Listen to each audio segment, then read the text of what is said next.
ایک بہت بڑی علمی شخصیت گزری ہیں جنہوں نے دین کی بڑی خدمت کی ہے، اور یہاں تک کہ انہوں نے قرآن مجید کی تفسیر بھی لکھی ہے۔ تو انہوں نے اپنا ایک واقعہ لکھا ہے، بڑا خوبصورت واقعہ ہے، تو میرے دل میں آیا کہ وہ واقعہ آپ دوستوں کی خدمت میں بھی عرض کر دیا جائے۔ وہ فرماتے ہیں کہ میں ایک دفعہ سفر سے واپس آیا اور ٹرین کے ذریعے سے میرا سفر ہوا، اور سفر مکمل ہونے کے بعد جب میں اپنی رہائش گاہ پر پہنچا تو ملنے ملانے والے ساتھیوں کی آمد شروع ہوئی۔ تو ایک ساتھی نے مجھ سے کہا کہ حضرت یہ فرمائیے کہ کیا اللہ کے ولی جنہیں ہم ولی اللہ کہتے ہیں، کیا اب بھی وہ دنیا میں موجود ہیں؟ اور کیا اللہ کے ولی کو دیکھنا اور پہچاننا ممکن ہے؟ کیا آج کے دور میں بھی کوئی اللہ کا ولی ہو سکتا ہے؟ تو وہ بزرگ فرماتے ہیں کہ میں نے اس پوچھنے والے سے کہا کہ کیوں نہیں، اللہ کے ولی تو بہت ہیں اس دنیا میں، اور میں تو ابھی ایک اللہ کے ولی سے مل کر آیا ہوں۔ تو وہ پوچھنے والے جو تھے وہ بڑے حیران ہوئے کہ حضرت ہم تو تلاش کرتے کرتے بوڑھے ہو گئے، ہمیں کوئی اللہ کا ولی نظر نہیں آیا، اور آپ فرما رہے ہیں کہ میں ابھی اللہ کے ولی سے مل کر آیا ہوں، تو یہ کیا معاملہ ہے، کیا واقعہ ہے؟ تو ان بزرگوں نے اپنا جو واقعہ سنایا، وہ واقعہ آپ دوستوں کی خدمت میں عرض کرنا ہے۔ وہ فرماتے ہیں کہ میں جب ریل گاڑی سے اسٹیشن پر اترا تو عام طور پر آپ لوگوں نے دیکھا ہوگا کہ اگر کسی مسافر کے پاس سامان زیادہ ہو تو 4 5 6 کلی اسے گھیر لیتے ہیں کہ ہم آپ کا سامان اٹھا کر باہر لے جائیں گے، ہمیں اتنے پیسے دے دیں، ہمیں اتنے دے دیں، ہم اٹھا لیں گے۔ تو 4 5 کلیوں نے انہیں گھیر لیا، اور کسی نے کہا جی آپ ہمیں اتنے پیسے دے دیں، کسی نے کہا اتنے پیسے دے دیں۔ تو وہ بزرگ فرماتے ہیں کہ میں ادھر ادھر دیکھنے لگا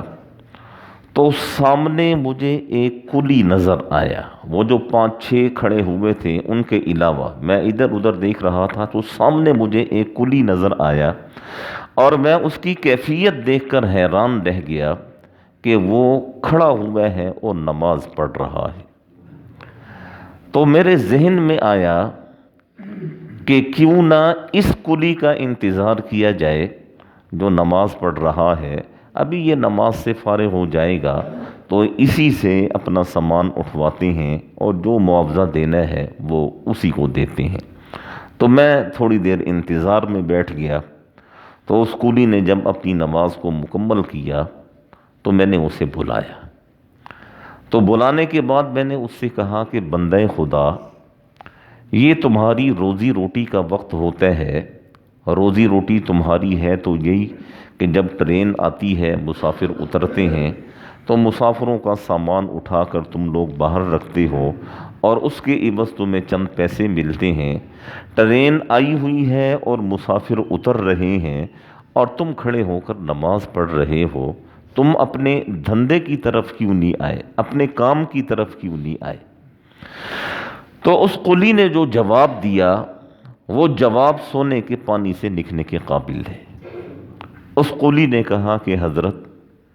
یہ رزق ہے نا، رزق، اس کا پہنچانا یہ میرے رب کے ذمے ہے، میرے رب نے وعدہ کیا ہے کہ رزق میں پہنچاؤں گا، میرے ذمے وقت پر اپنے رب کی عبادت کرنا ہے، میرے ذمے وقت پر اپنے رب کی عبادت کرنا ہے۔ اور آپ دیکھ ہی رہے ہیں، 4 آدمی 6 آدمی آپ کے پاس آئے اور آپ کا دل مطمئن نہ ہوا، اور میں دور کھڑا ہوا اپنے رب کی عبادت کر رہا تھا، تو میرے رب نے آپ کے دل میں ڈالا ہے کہ وہ جو بندہ سب کو چھوڑ چھاڑ کے میری عبادت میں لگا ہوا ہے، تمہارے دیے ہوئے پیسے بطور رزق وہ اس کے پاس جانے ہیں، اس کا انتظار کریں۔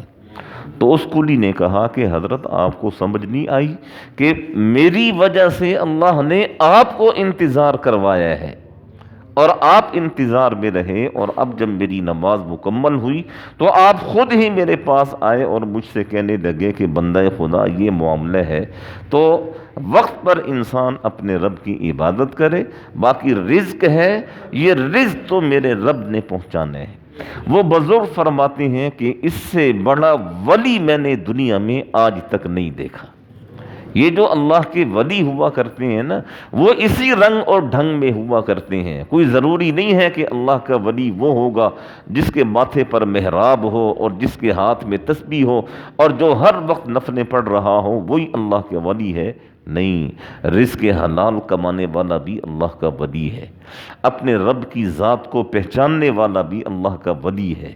وقت پر اپنے رب کی عبادت کرنا والا، اپنے رب کو پکارنے والا، وہ بھی اللہ کا ولی ہے۔ اور یہ جو اللہ کے ولی ہوا کرتے ہیں نا، یاد رکھیں، یہ اپنے آپ کو شو نہیں کیا کرتے ہیں، یہ لوگوں کو نہیں کہتے پھرتے کہ ہم اللہ کے ولی ہیں۔ وہ تو جہاں تک ہو سکے اپنے آپ کو چھپاتے ہیں، جہاں تک ہو سکے اپنے آپ کو مخفی رکھتے ہیں۔ ان کا معاملہ اللہ کے ساتھ ہوا کرتا ہے، بس ان کی عبادت کے طریقے، ان کے عبادت کا انداز، ان کا رونا دھونا، وہ صرف اللہ جل شانہ کی ذات کو معلوم ہوا کرتا ہے۔ تو ان بزرگوں نے کہا کہ بندہ خدا، میں ابھی جس شخص سے مل کے آیا ہوں، میری نظر میں اس سے بڑا اللہ کا ولی اس دنیا میں کوئی نہیں ہے۔ اور اس کی بات تو دیکھو کہ اس نے اپنے کام کاج کو چھوڑ دیا اور اپنے دھندے کو چھوڑ دیا، اور سارے کلی وہ ٹوٹ پڑے گاڑی کے اوپر، لیکن وہ اکیلا اللہ کی عبادت میں مصروف ہے۔ اور پھر اللہ کا معاملہ بھی اس کے ساتھ دیکھیں کہ اس کے جو حصے کا رزق تھا وہ اللہ جل شانہ نے اس تک پہنچایا ہے۔ یہ ہے کامل یقین۔ اس یقین کے ساتھ انسان جب چلتا ہے نا، تو اللہ جل شانہ انسان کی ہر قسم کی مرادیں، ہر قسم کی ضرورتیں وہ اللہ جل شانہ انسان کی پوری فرماتے ہیں۔ تو اس لیے یہ چیز ذہن میں رکھیں کہ جتنا جم کر، جتنا استقامت کے ساتھ اپنے رب کی عبادت کریں گے، اپنے رب کے اوپر ایمان اور یقین رکھیں گے، انشاءاللہ ثم انشاءاللہ اسی طرح آپ کے مقدر میں جو رزق ہے وہ انشاءاللہ آپ تک پہنچے گا۔ آپ کی دنیا میں آنے سے پہلے آپ کا رزق لکھ دیا گیا، اس وقت تک آپ کو موت نہیں آئے گی جب تک کہ آپ اپنے لکھے ہوئے رزق کا آخری لقمہ آپ نہیں کھا لیں گے۔